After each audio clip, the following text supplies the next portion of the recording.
இன்றைக்கி நம்ம டேஸ்டியான சாம்பார் ரைஸும் பொட்டேட்டோ ஃப்ரையும் பார்க்கலாம்.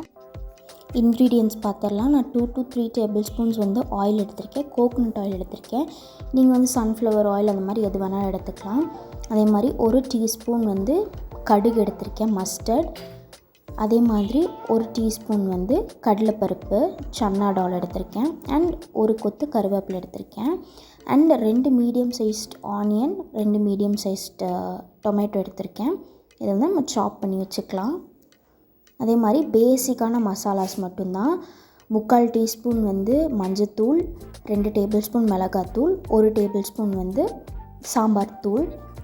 அதே மாதிரி நான் பருப்பையும் அரிசியும் ஈக்குவல் குவான்டிட்டியில் நான் சோக் பண்ணி வச்சுருக்கேன். எனக்கு கொஞ்சமாக தான் நான் சாம்பார் சாப்பாடு செய்கிறேன் அப்படின்றனால நான் 1 டம்ளர் மட்டும் தான் எடுத்திருக்கேன். ஸோ அந்த 1 டம்ளரில் பாதி டம்ளர் அரிசி, பாதி டம்ளர் பருப்பு போட்டு நான் சோக் பண்ணி வச்சுருக்கேன். ஸோ இது ஒரு 1/2 அன் ஹவர் அந்த மாதிரி நீங்கள் சோக் பண்ணிக்கோங்க. ஸோ உங்களுக்கு எவ்வளோ அளவு வேணுன்றதை ஃபஸ்ட்டு ஃபிக்ஸ் பண்ணிவிட்டு அதை ஈக்குவல் ப்ரொப்போர்ஷன்ஸில் சோக் பண்ணிக்கோங்க. நான் இந்த டம்ளரில் தான் நான் மெஷர் பண்ணேன். ஸோ இந்த கப்பில் 1/2 கப் ரைஸும் 1/2 கப் டால் எடுத்தேன். ஸோ இப்போ ஒரு குக்கரில் நம்ம சோக் பண்ணி வச்சுருக்கோம்ல அந்த அரிசி பருப்பு அதை ஆட் பண்ணிக்கலாம். அதுக்கு தேவையான தண்ணியுமே ஆட் பண்ணிக்கலாம். நான் 1 டம்ளர் எடுத்திருக்கேன்ல, ஸோ 1க்கு 1 தான் என்னோடய வாட்டர் ரேஷியோ. உங்களோட இதுக்கு தகுந்த மாதிரி நீங்கள் ஆட் பண்ணிக்கலாம். நான் கொஞ்சம் எக்ஸ்ட்ரா ஆட் பண்ணுறேன், கொஞ்சம் குலைவாக வரணுன்றதுக்காக 2 டம்ளர் ஆட் பண்ணுறேன். அண்ட் நம்ம சாப் பண்ணி வச்ச ஆனியன், டொமேட்டோவையும் ஆட் பண்ணிக்கலாம். ஆட் பண்ணிவிட்டு நம்ம மசாலாஸ் எடுத்து வச்சுருக்கோம்ல, அந்த மஞ்சத்தூள், மிளகாத்தூள், சாம்பார் தூள் அதையுமே நான் ஆட் பண்ணிக்கிறேன். அது கூட ஆட் பண்ணிவிட்டு நம்ம சால்ட் ஆட் பண்ணிக்கலாம். நெக்ஸ்ட்டு டேபிள் சால்ட் நான் ஆட் பண்ணுறேன். சால்ட் ஆட் பண்ணிவிட்டு நல்லா மிக்ஸ் பண்ணிக்கோங்க. நல்லா அந்த சால்ட் கரையிற மாதிரி நல்லா மிக்ஸ் பண்ணிவிட்டு சால்ட் செக் பண்ணி பாருங்கள், லைக் கரெக்டாக இருக்கா எப்படின்னு சொல்லி செக் பண்ணி பாருங்கள். ஸோ செக் பண்ணிவிட்டு எனக்கு கொஞ்சம் பத்தாமல் இருக்குது, நான் கொஞ்சம் எக்ஸ்ட்ரா போட்டுக்கிறேன். ஸோ நல்லா மிக்ஸ் பண்ணிக்கலாம். நல்லா மிக்ஸ் பண்ணிவிட்டு திருப்பி இன்னொரு டைம் நான் சால்ட் செக் பண்ணிக்கிறேன், கரெக்டாக இருக்குது இப்போது. அண்ட் அதுக்கப்புறம் நம்ம 2 to 3 டேபிள் ஸ்பூன் ஆயில் எடுத்தோம்ல, அதுலேருந்து நான் 1 டேபிள் ஸ்பூன் மட்டும் அதில் ஆயில் ஆட் பண்ணிக்கிறேன். ஸோ அப்போ தான் கொஞ்சம் நல்லா அது வேகும் அப்படின்றதுக்காக, பருப்பு அரிசியெல்லாம் வேகுன்றதுக்காக நான் 1 டேபிள் ஸ்பூன் ஆயில் ஆட் பண்ணிக்கிறேன். ஆட் பண்ணிவிட்டு நம்ம இப்போ இதை நம்ம குக் பண்ண ஸ்டார்ட் பண்ணலாம். ஸோ சாம்பார் சாதம்ன்றனால நான் ஒரு நிறையாவே விசில் விட்டுருக்கேன். ஒரு 6-7 விசில் விட்டுருக்கேன். நல்லா குலைவாக வரும் அப்போ தான் அப்படின்னு சொல்லிட்டு. ஸோ உங்களுக்கு பார்த்தாலே தெரியும் நல்லா குலைவாக இருக்குது அரிசி எல்லாமே, அரிசி பருப்பெல்லாம் சேர்ந்து. ஸோ இப்போ ஒரு மத்து வச்சு இதை நம்ம நல்லா மேஷ் பண்ணிக்கலாம். ஸோ நல்லா அது குலைவாக வர வரைக்கும் நல்லா அதை மேஷ் பண்ணிக்கோங்க.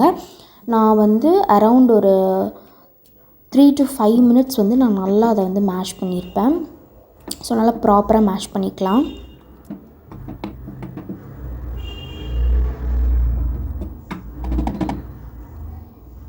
ஸோ மேஷ் பண்ணதுக்கு அப்புறமேலு நல்லா நம்ம மிக்ஸ் பண்ணிவிட்டு இன்னொரு டைம் சால்ட் செக் பண்ணிக்கலாம். ஸோ மேபி சால்ட் கம்மியாகவும் இருக்கலாம்ல, ஸோ அதனால் நான் சால்ட் செக் பண்ணிக்கிறேன். கொஞ்சம் கம்மியாக இருக்குது. ஸோ நான் சால்ட் செக் பண்ணிவிட்டு கொஞ்சோண்டு நான் சால்ட் போட்டுக்கிறேன். போட்டு நல்லா மிக்ஸ் பண்ணிக்கலாம். அதையுமே சால்ட் போட்டு நல்லா மிக்ஸ் பண்ணதுக்கப்புறமேல நம்மளோட சாம்பார் சாதம் ஆல்மோஸ்ட் ரெடி ஆகிடுச்சு. ஸோ இது இப்படியே ரொம்ப ப்ளெயினாக இருக்குல்ல, ஸோ நம்ம இதுக்கு ஒரு தாளிப்பு ரெடி பண்ணிடலாம். ஸோ இது நல்லா மிக்ஸ் பண்ணியாச்சு. இது ஒரு பக்கம் இருக்கட்டும், நம்ம தாளிப்பு ரெடி பண்ணிடலாம் இப்போது. ஸோ தாளிக்கிறதுக்கு ஒன்றுமே சிம்பிளான இன்க்ரீடியன்ஸ் வச்சு தான் நம்ம தாளிக்க போகிறோம். ஸோ இந்த தாளிப்பு கரண்டி வச்சாச்சு. ஆயில் நம்ம ஊற்றிக்கலாம். ஆயில் ஊற்றிட்டு நல்லா ஆயில் ஹீட் ஆனதுக்கப்புறமேலு கடுகு நம்ம ஆட் பண்ணிக்கலாம். நம்ம எடுத்து வச்சாலும் அந்த கடுகு ஆட் பண்ணிக்கலாம். கடுகு ஆட் பண்ணிவிட்டு அதுக்கப்புறமேலு 1 கொத்து கருவேப்பிலை, ரொம்ப சிம்பிளாக போதும், 1 கொத்து கருவேப்பிலை ஆட் பண்ணிக்கலாம்.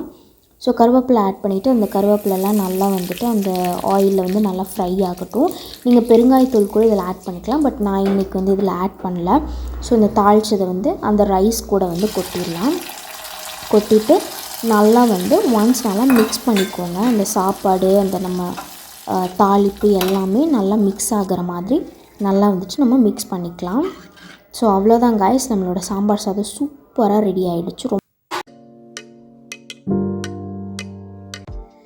ஸோ பொட்டேட்டோ ஃப்ரை பண்ணுறதுக்கு நான் 2 மீடியம் சைஸ்டு பொட்டேட்டோவும் நல்லா வாஷ் பண்ணி எடுத்திருக்கேன்.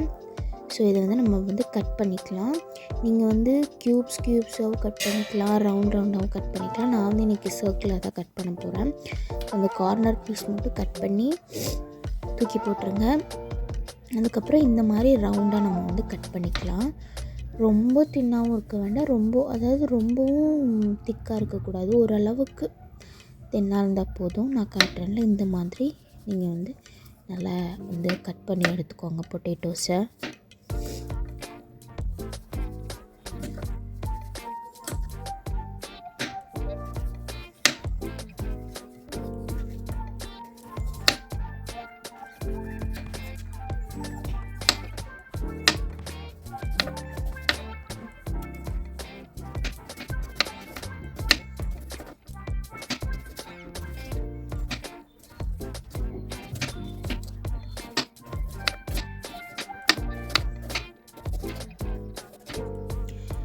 நீங்கள் வந்து இந்த பொட்டேட்டோஸ் வந்து லைட்டாக வந்து ஹாஃப் குக் பண்ணி, அதாவது பாதி வந்து அதை வேக வச்சுட்டு கூட நீங்கள் அதை கூட சாப் பண்ணி இந்த மாதிரி பண்ணலாம்.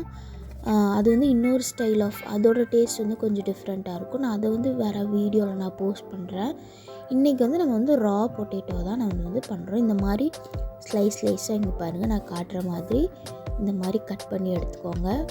முடிஞ்ச அளவுக்கு தின்னாக கட் பண்ணிக்கோங்க, அப்போ தான் நல்லா கோட் ஆகும் மசாலா. நான் இன்றைக்கி மசாலாவுக்கு வந்து இந்த ஜேபியோட சில்லி மசால் தான் எடுத்திருக்கேன்.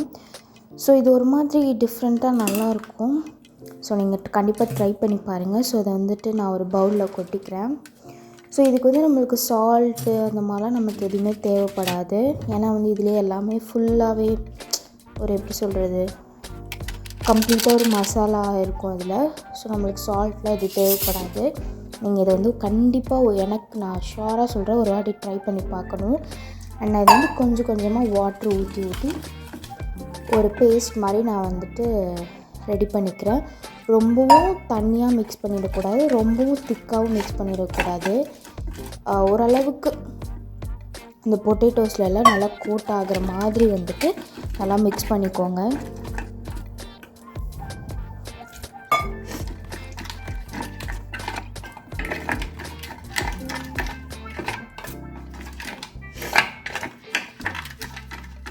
பொட்டேட்டோஸ் போட்டு மிக்ஸ் பண்ண கிளிப்ஸ் நான் எங்கேயும் மிஸ் பண்ணிட்டேன். எனக்கு எப்படி மிஸ் பண்ணணும்னு தெரியல.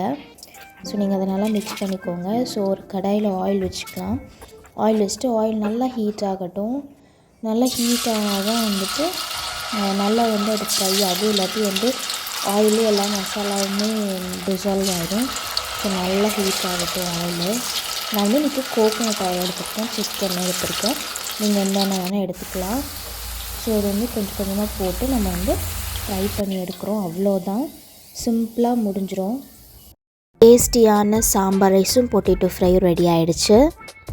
நீங்களும் கண்டிப்பாக அதை ட்ரை பண்ணி பாருங்கள். Thank you so much guys.